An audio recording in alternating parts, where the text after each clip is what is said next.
And let's talk about the very, very, very important day that is today. Transfer portal officially opens up. What does this mean in the modern world that we're in, Pete? All these people we knew were going to go in there because their agents have been telling people, or how should we view today in the college football space? So today, Pat, is the start of a sort of 2-week binge where every player in college football essentially can be a free agent every year. There are now, according to our Max Olson, who's our portal guru, 4,000 players, more than 4,000 Division I players in the NCAA transfer portal. So it is just a completely ridiculous free-for-all right now. And it's a mad scramble for rosters. And you combine that with 33 jobs having turned over, which means there's going to be probably 50% plus roster movement at those 33 places. And the normal attrition that happens, it is by far and away in the short history of the portal here, the last 5-6 years, the most frenetic and hectic time. And the big difference for the macro this year, Pat, is there is no second window, right? There was a post-spring portal. So you could kind of go and be like, I don't really like where we are at nickel or left guard. Let's go to Proctor. Grab the guy from Troy or some Sunbelt school and figure it out. So now this is the only time for legal movement. I think graduate transfers could still end up moving, but for the most part, you need to address your needs now. And it comes amid a quintessentially college football moment where, there's obviously still 4 teams playing, right? So we're going to have guys going in the portal who are going to have to leave their teams like we saw last year with Bo Perbula. We're going to have guys, declare they're going to leave but stay with the team. So it is, and you have teams that maybe trying to target the replacement for players who are going to be playing for them in the portal. So it is a weird moment in time. I don't know how long the portal will be at this moment, but it is here, and it is made for an unusual amount of hecticness. 4,000 names in the transfer portal. That's 40 if there's 100 teams.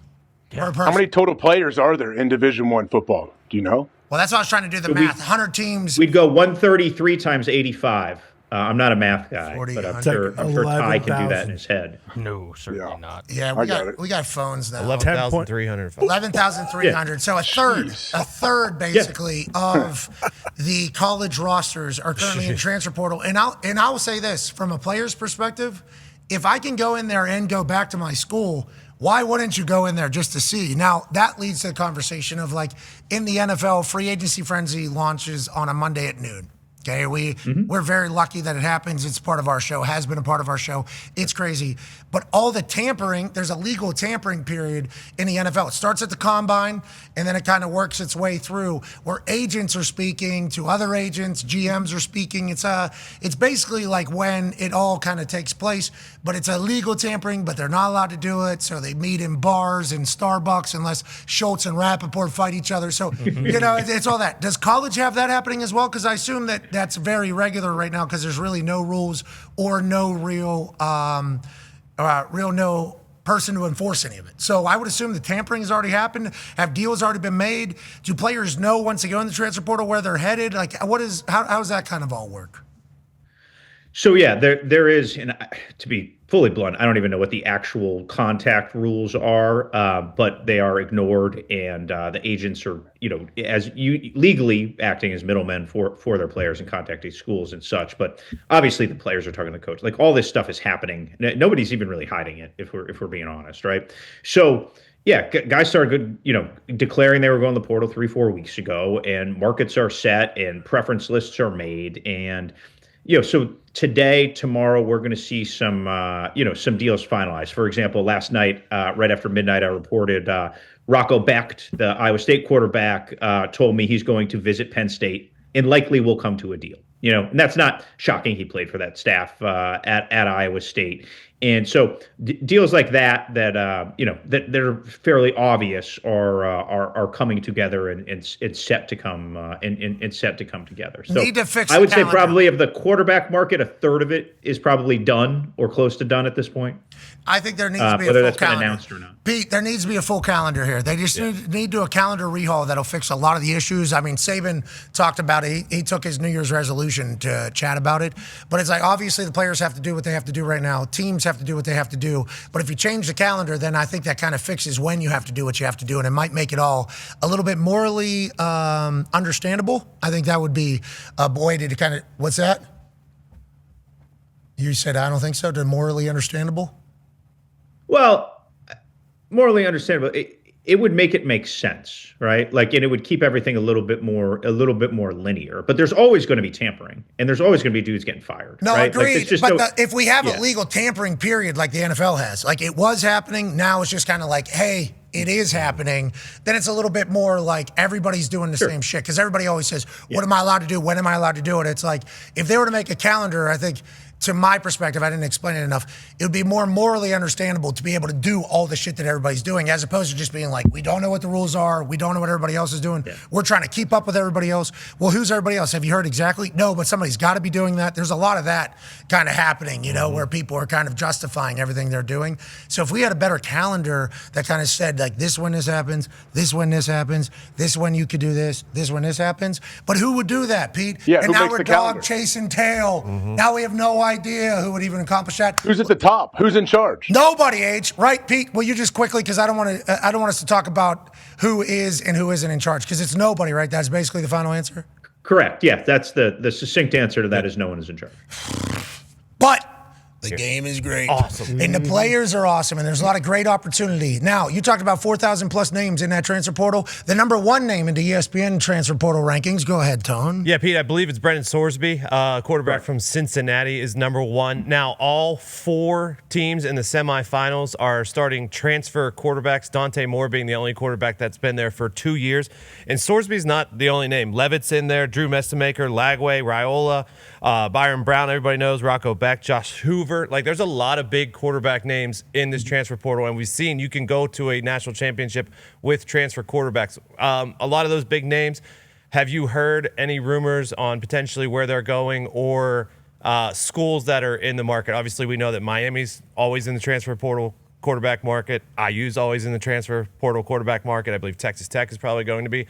Can you link any of those or any schools that potentially are definitely in that market? Sure. Let's start with Sorsby. A couple minutes before jumping on here, I reported that he is essentially on his way to Lubbock right now for a visit with Texas Tech, which obviously loses quarterback Barron Morton. And remember, their backup, Will Hammond, who's a promising young player, played really well at Utah this year, tore his ACL. So Texas Tech has a significant need at quarterback, as does Lane Kiffin. So Sorsby is going to visit Texas Tech and then go to Baton Rouge, and then we'll soon make a decision between those two from there. So that, as quarterback battles go at big brand programs, that is about as high stakes as you're going to get in this portal season. You mentioned Hoover. I reported on Game Day with, I think, better hair than the first hit that Indiana's expected to target Hoover.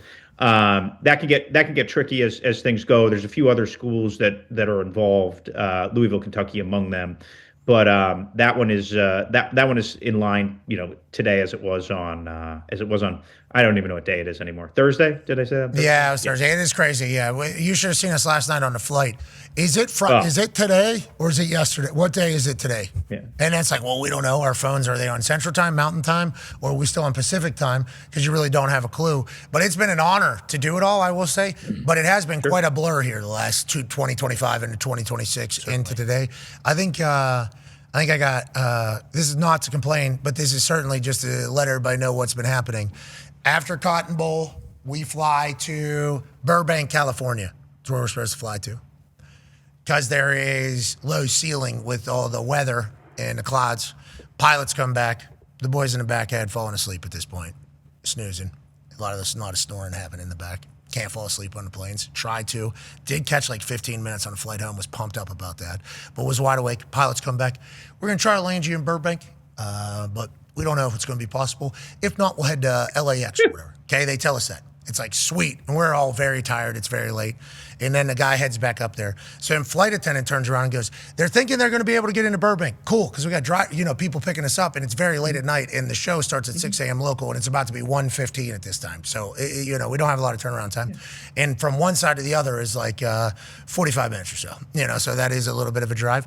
So all indications are we're going to be able to land in Burbank. So we go, sweet, we'll go down to Burbank. We tell the driver we're about to come down. We go down 200 feet, sea ground. First time we see it, oh yeah, it looks pretty nice down there.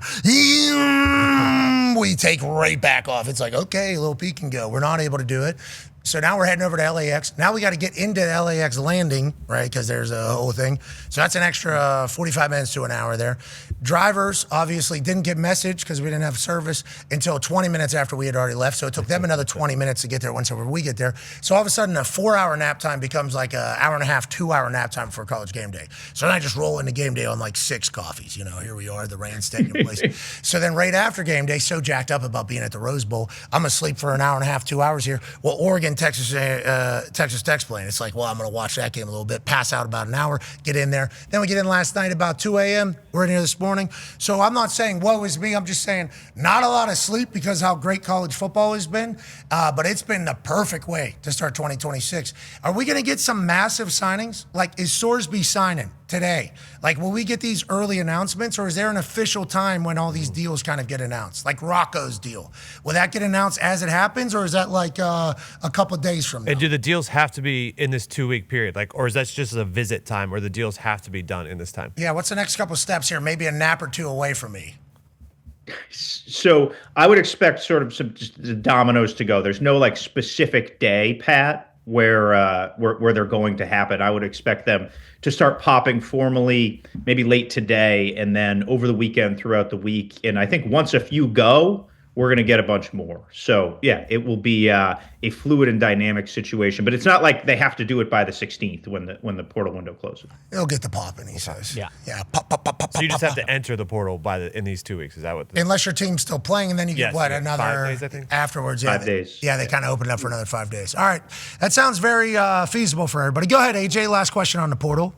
Yeah, Pete, how much have you talked to these coaches, especially the guys that are in the playoffs, how they're handling this whole situation? Not only trying to, figure the portal out, but you're renegotiating with players you have on your team as well and trying to decide who you're going to have around. Like, how are these coaches handling it?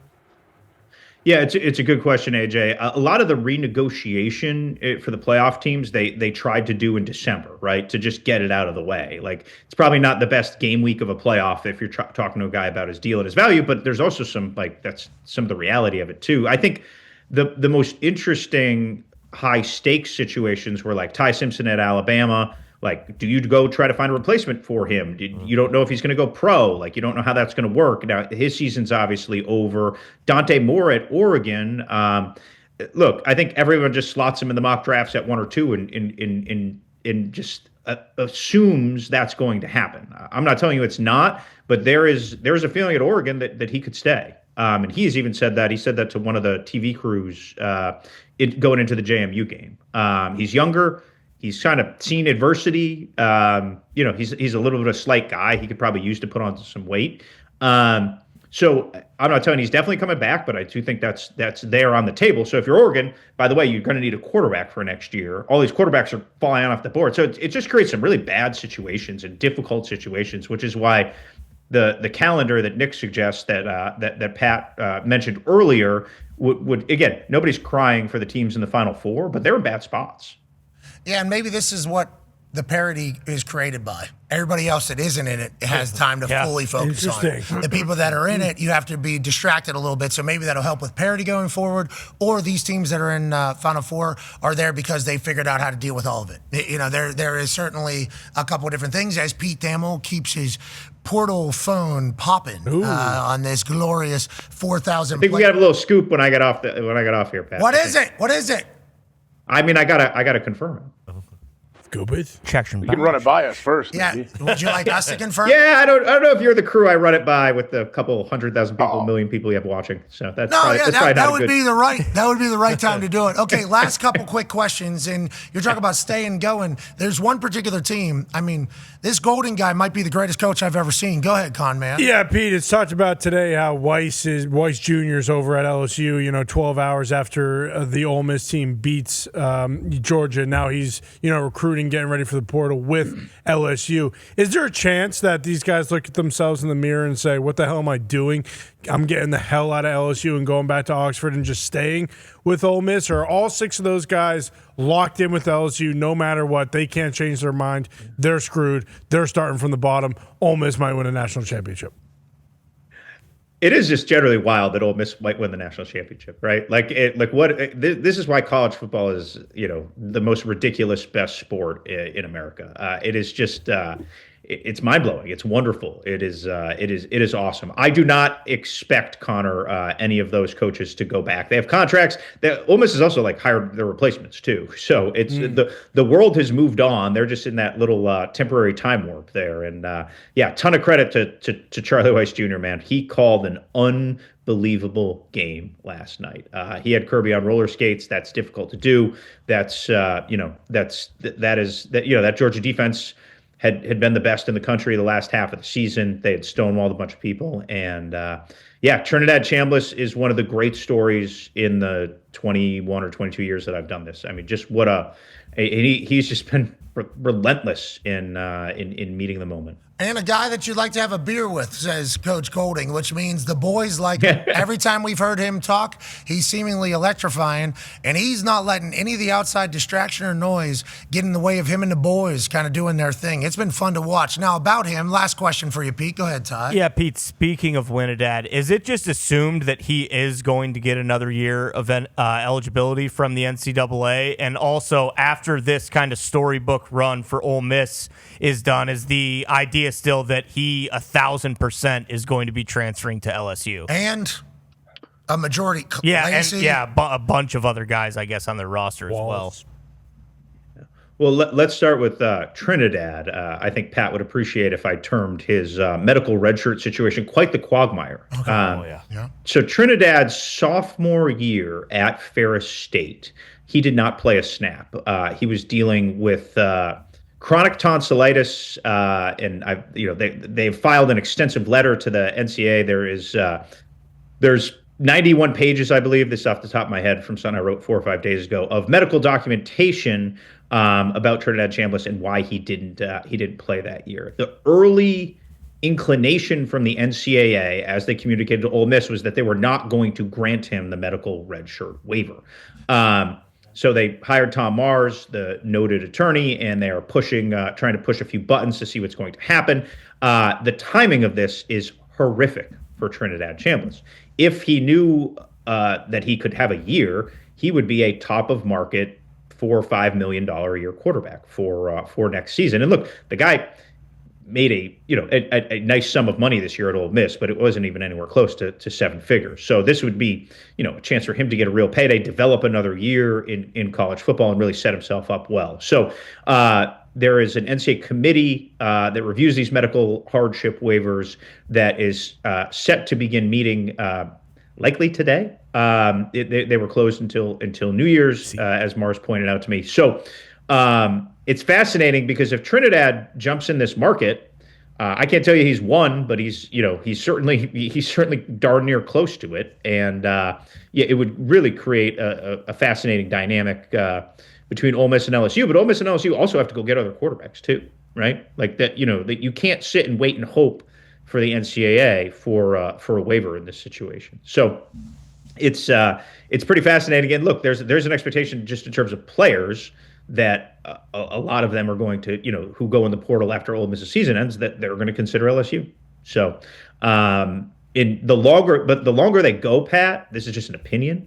The longer they go and the longer Ole Miss wins, the harder it is to leave. Of course. Right? Humans. Yeah, so, human nature. Yeah, human nature, and also just like calendar crunch, right? The title game is January 19th, right? Like, are they going to hold a spot till January 19th? It depends. Like, it just The volume, maybe like star guys, key guys, deals in the drawer, all that stuff, sure. And that's deals in the drawer. Oh, no. Knows how to quantify the exodus, but it would certainly be interesting the more they win, how this goes. You're the best. We appreciate the hell out of you, Pete. We'll continue to follow along on this transfer portal. Palooza? Yep, there it is. Portal Palooza from Pete Thamel's X account. We appreciate the hell out of you, man. Thank you for all the info.